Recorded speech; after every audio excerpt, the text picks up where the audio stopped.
Good morning, America, and welcome to Raymond and Raymond.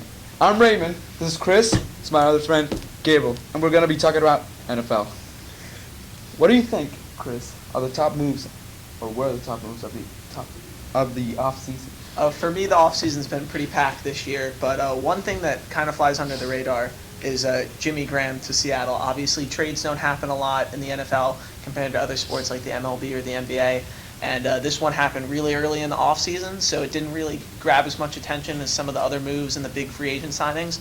But for me, it was really a win-win for both teams. The Saints had a lot of cap issues. They've got Drew Brees tied down to a long-term contract. Obviously, he's their QB, but he's getting older now, so they really didn't have much cap flexibility, and they freed up a lot of cap room moving Jimmy Graham. And the Seahawks locked a lot of offensive weapons in the Super Bowl.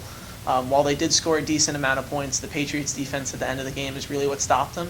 So they have a great running game, but Jimmy Graham really adds something to their receiving core. He can line up as a tight end, as a wide receiver, really versatile, and really hard for oppositions to match up with him. What do you think, Gabriel? I think the Jets didn't do so bad in this year's offseason. They picked up Brandon Marshall, a great receiver, but although the quarterback situation isn't there for them, I believe that he may have a good year.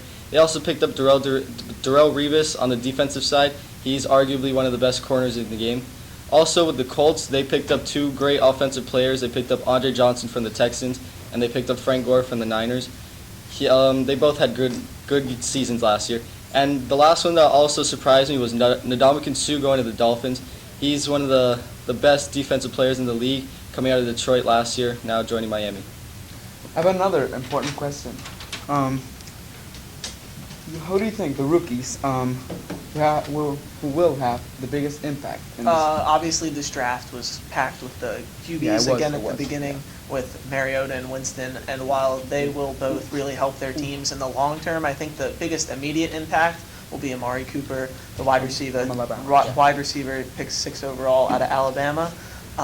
He's going to be a really good offensive weapon that the Raiders really haven't had since Darius Hayward-Bay, which was their last top wide receiver pick. He didn't really pan out. He relied a lot on his speed, while Cooper's all-around game is a lot more polished, and Alabama players are proven commodities in the NFL, so I think that we'll have a really good rookie season.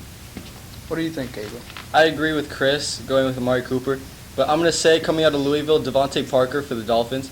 He's quietly one of the better receivers in the draft going to Miami.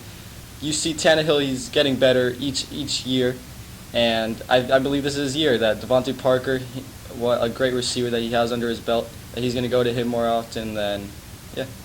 Yeah. Another question.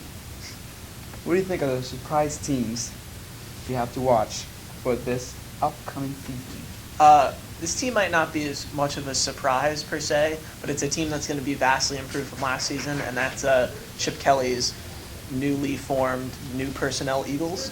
Obviously, he really took control of the team compared to a lot of other head coaches and took over the personnel and traded away LaShawn McCoy but signed DeMarco Murray and Ryan Matthews to replace him, as well as getting Kiko Alonso, the linebacker from the Buffalo, out of the LaShawn McCoy trade. So I think his new look Eagles, as long as he can get them to run the system he wants and the system that these new players fit into, if he can run that in the NFL, then I think that the Eagles will be vastly improved. Did you agree or disagree, Gabriel? I agree with him, but I also see Miami having a good year this year. The Dolphins have been able to compete in the AFC East for the past few years, and I believe that this could be their year. With Ryan Tannehill getting better as the seasons progress, I see Miami going far this season. That's all for today, folks. I'm Raymond, this is Chris, and G. Good night. G.